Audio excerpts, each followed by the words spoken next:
C'est une grande voix, une grande intellectuelle, Elisabeth Badinter. Je vais presque dire du siècle des Lumières, si ce siècle avait encore des Lumières. Vous en seriez l'une des représentantes, Elisabeth Badinter. Vous publiez « Messieurs, encore un effort ». Être mère n'a jamais été aussi difficile chez Flammarion et Plomb.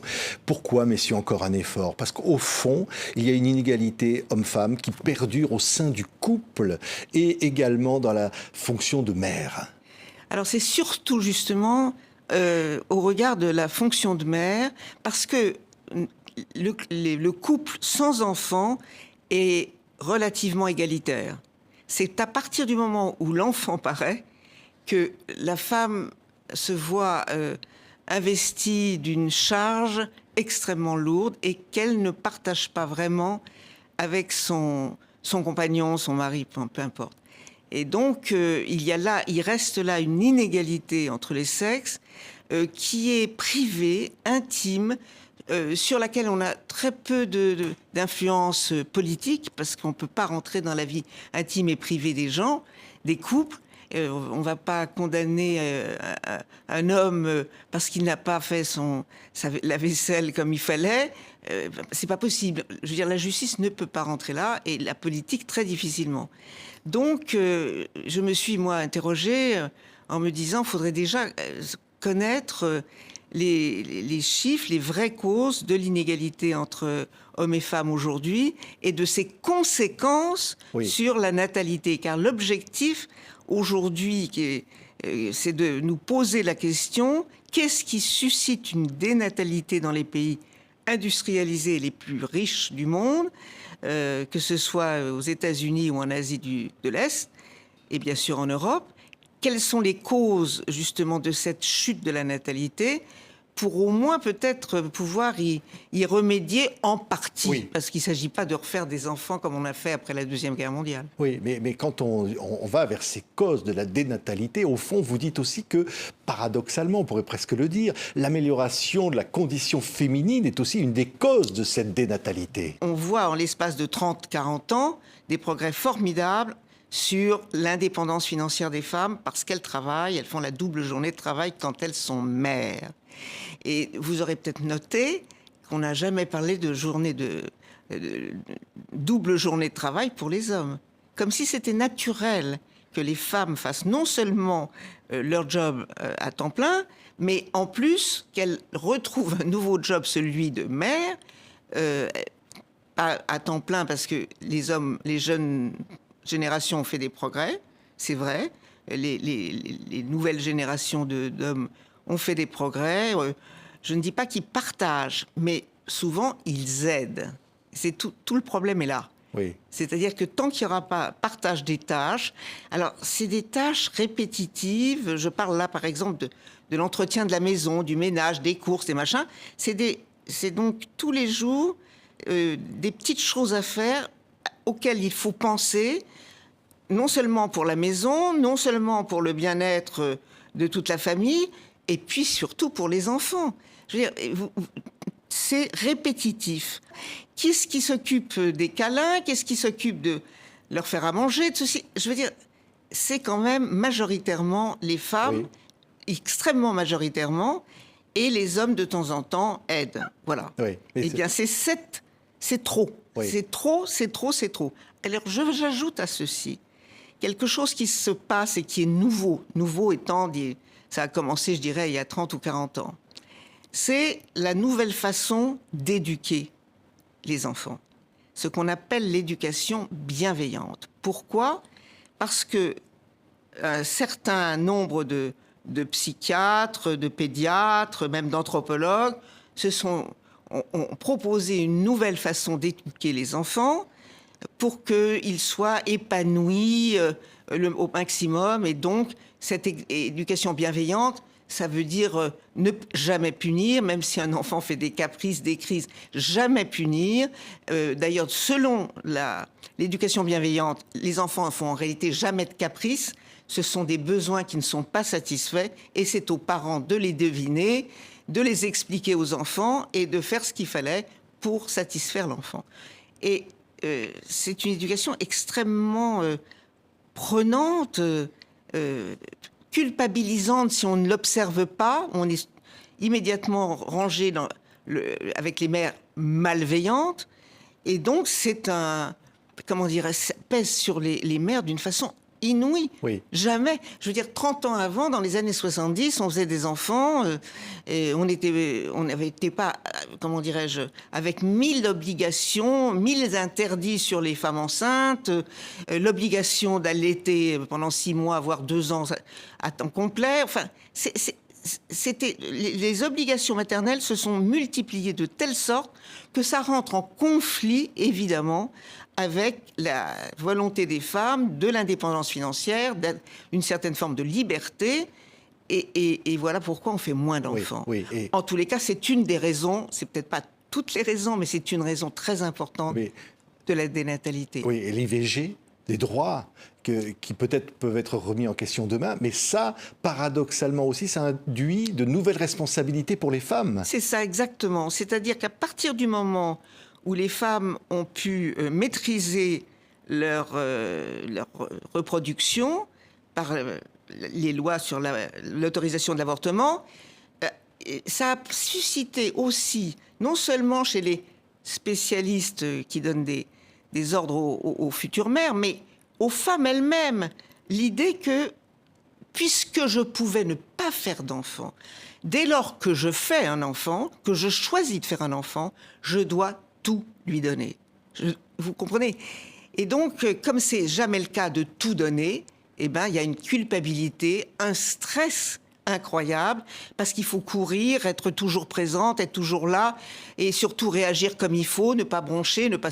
C'est intenable. Voilà, c'est intenable. Oui, et les femmes font des enfants de plus en plus tard.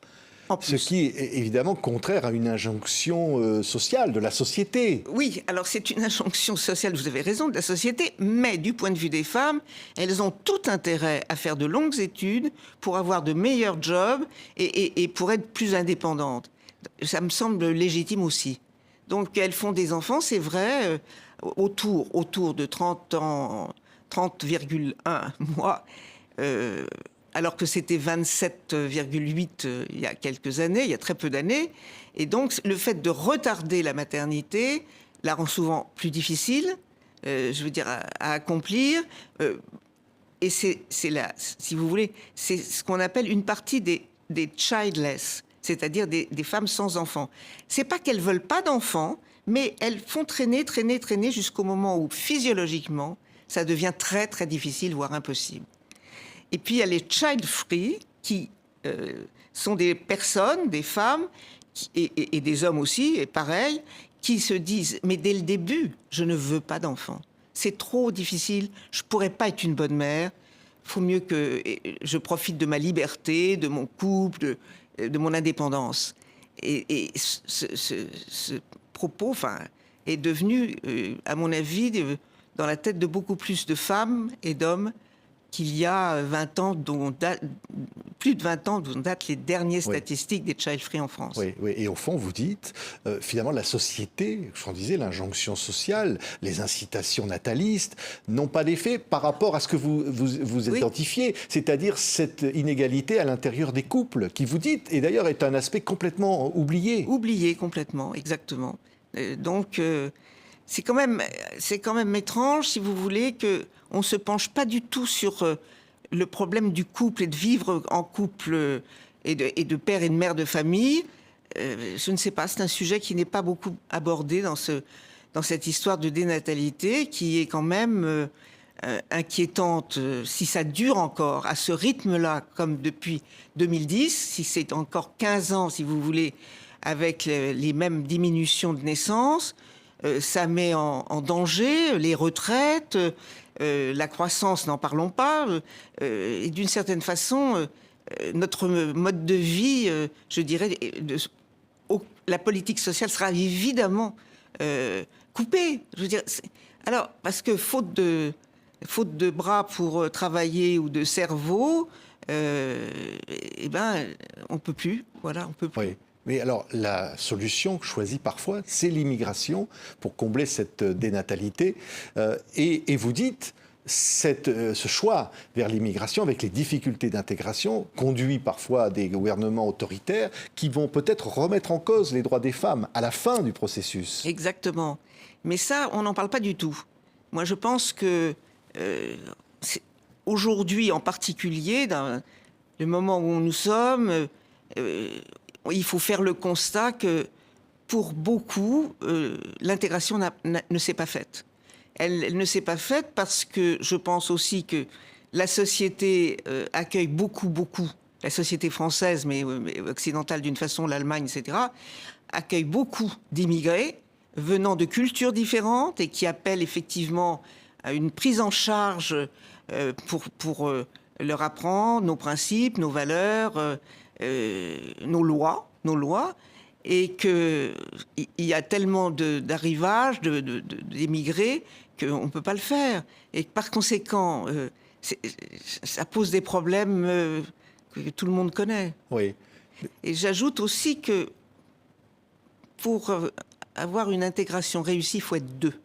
C'est-à-dire à la fois le pays qui accueille, mais aussi à la fois la personne qui arrive pour vivre dans un nouveau pays et avec des lois, des principes différents. Il faut que l'immigré fasse un effort d'intégration. Mais pour ça, il faut aussi que la société lui propose quelque chose pour s'intégrer. Oui, la gauche, vous êtes de gauche, Elisabeth Badinter, prône au contraire cette immigration. D'accueillir les gens tels qu'ils sont. Oui, y compris d'ailleurs une immigration musulmane dont aujourd'hui vous dites qu'il peut y avoir des problèmes justement pour les femmes qui soient la conséquence. Il n'y a pas que pour les femmes. Oui. Donc, il me semble qu'il faudrait prendre ce sujet au sérieux. Et je préfère, si vous voulez, qu'on restreigne l'immigration si on peut s'en occuper mieux et réussir l'intégration avec lui, plutôt que dire on va faire venir encore plus d'immigrés qu'on ne saura pas intégrer. Alors, c'est pas le cas du tout de tout le monde, mais on voit bien les problèmes de la société occidentale, européenne en tous les cas, avec ce que constate à l'école Les atteintes à la laïcité, vous êtes une fervente défenseur absolument. de la laïcité. Oui, depuis longtemps, depuis très très longtemps, depuis près de 35 ans. Je crie avec d'autres, attention, la laïcité, c'est un principe essentiel d'apprentissage de la liberté, de l'écritique intellectuelle, où la religion n'a pas sa place. Et on voit bien que un certain nombre d'émigrés qui sont musulmans n'en tiennent pas compte, ne veulent pas en tenir compte et veulent imposer leur propre système. La religion a le droit de rentrer à l'école. Ce que je trouve en plus assez ennuyeux, c'est que maintenant les jeunes professeurs qui sortent de l'université pensent pareil. C'est-à-dire on n'a pas le droit d'empêcher quelqu'un d'exercer les rituels religieux à l'école. Or, c'est absolument contraire à la laïcité. On peut être tout à fait libre de ce qu'on fait. On peut s'habiller comme on veut dans la rue. La loi de 1905 n'a jamais interdit tout ça. Mais dans certains lieux, administration et notamment l'école, non. Parce que c'est contraire justement à l'état d'esprit, je dirais, d'apprentissage de la critique de tout et de la liberté de parole et la liberté de penser. Donc la religion n'a pas sa place. La pratique de la religion n'a absolument pas sa place à l'école. Et ben, vous voyez bien que ça n'est pas respecté partout. Et je pense que c'est dangereux. Oui, le wokisme, c'est quelque chose qui vous fait peur aujourd'hui ? Peur, pas vraiment. Ça, je pense que...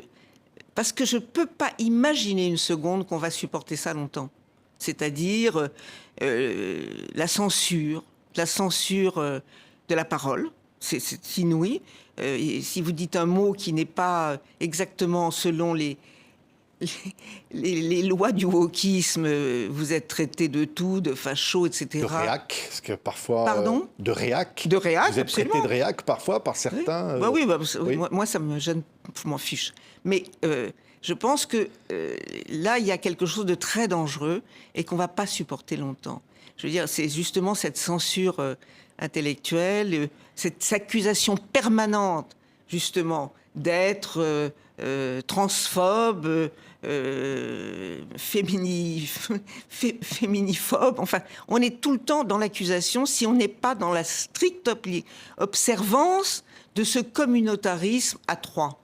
C'est-à-dire que c'est l'intersectionnalité de ces trois communautés, ce qu'on appelle les racisés, les femmes et LGBT, etc.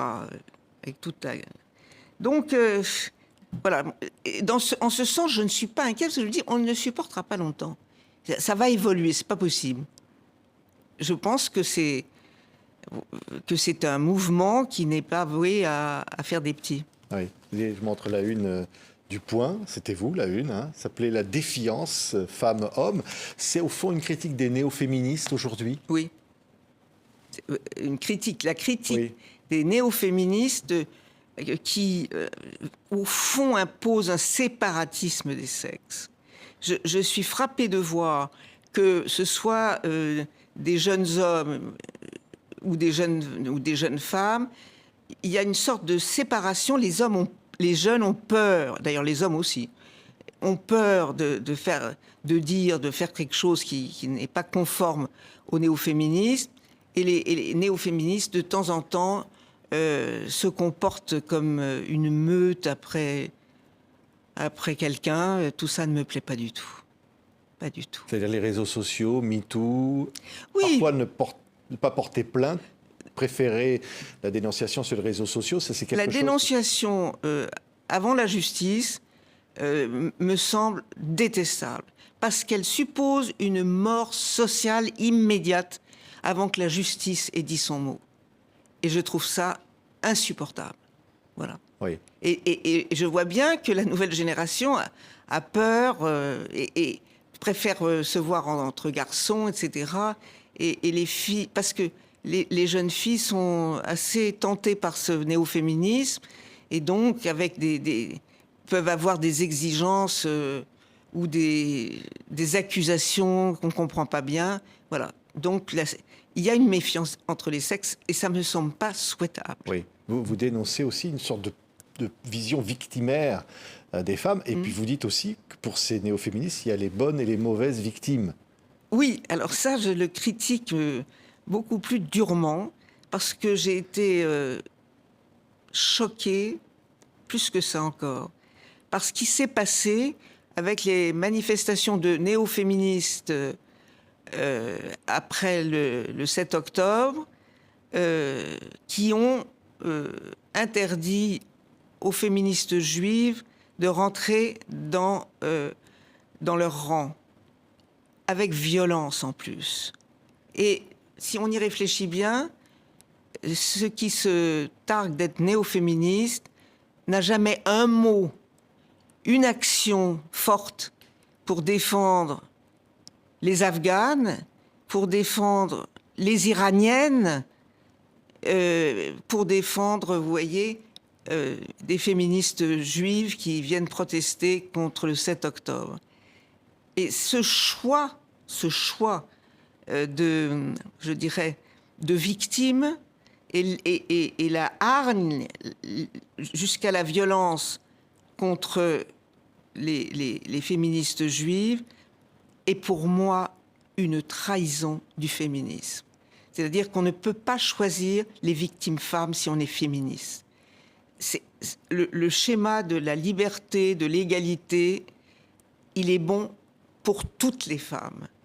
Et donc, comment dirais-je, ce rejet de ce qui n'est pas elles ou leur conviction politique, c'est un rejet violent qui est inadmissible quand on se dit féministe.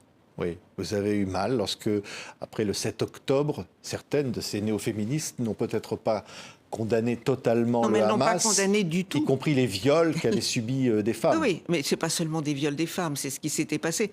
Mais effectivement, des viols des femmes, des femmes enceintes dont on a retiré le fœtus. Enfin, je ne vais pas rentrer dans ces détails atroces. Mais c'était tellement énorme que de repousser ça hors de la manifestation, que très franchement, mon opinion sur le néo-féminisme n'était pas formidable avant ça. Mais alors maintenant, c'est fini, c'est la rupture. Oui, il y a une montée de l'antisémitisme aujourd'hui, Elisabeth Badinter. Tout le monde le voit. Oui. Tout le monde le voit. C'est inexorable, c'est un constat. J'espère que c'est pas inexorable. Et c'est un constat que tout le monde peut faire quand on est de bonne foi. Donc, oui, il y a certains intellectuels ou hommes politiques qui ont une part, une responsabilité dans cette montée de l'antisémitisme, j'allais dire, de cette haine des Juifs dans la société. ben, écoutez, ce qui me frappe, c'est que oui, certains discours politiques ont réveillé peut-être l'antisémitisme de certains. Et là, ce sont des jeunes, c'est ça qui est le plus accablant, en particulier des jeunes, voilà, dans les universités ou même dans les lycées.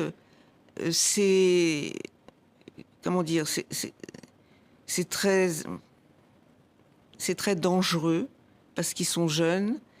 Et puis il y a l'antisémitisme traditionnel, plutôt d'ailleurs de droite, d'extrême droite, qui se permet aussi d'ouvrir le bec, quoi. Mais ça représente, à mon avis, une minorité beaucoup plus importante que celle de ceux qui défendent le Hamas. Oui, et ce sont des combats aujourd'hui qu'il faut mener. Vous avez le sentiment, il y a d'autres intellectuels, Abnous Chalmani, d'autres personnalités, oui, il y en a. Qui parfois d'ailleurs sont menacés de mort. C'est un prix à payer aujourd'hui j'allais dire, de combattre comme ça, pour la laïcité, pour un certain nombre de valeurs. Ben, je pense que si on était beaucoup plus nombreux et nombreuses à se battre pour les valeurs qui sont les nôtres, peut-être que d'autres prendraient la parole. Mais il y a une peur, il n'y a pas de doute, il y a une peur justement d'être mise en cause dans les réseaux sociaux de façon violente et les menaces qu'on connaît. Et donc, beaucoup préfèrent se taire. C'est ça le problème. Il faudrait que la parole soit plus forte pour défendre nos valeurs à nous. Merci, Elisabeth Badinter. Je voudrais montrer ce livre, hein. Messieurs, encore un effort. Alors, être mère n'a jamais été aussi difficile. C'est une réflexion absolument fascinante, passionnante, parce que ça va bien au-delà. Votre passion pour les relations mère-fille, en fait, est j'allais presque dire, une passion politique. Parce que derrière ça, c'est un avenir de société qui se dessine. L'avenir de demain. Tout est là, quoi, en fait. Tout est dans l'intime. L'intime détermine le... Pour l'instant, oui. L'intime détermine. C'est tout à fait vrai. Alors que on est plus habitué à ce que ce soit la politique qui détermine. Là, c'est l'intime.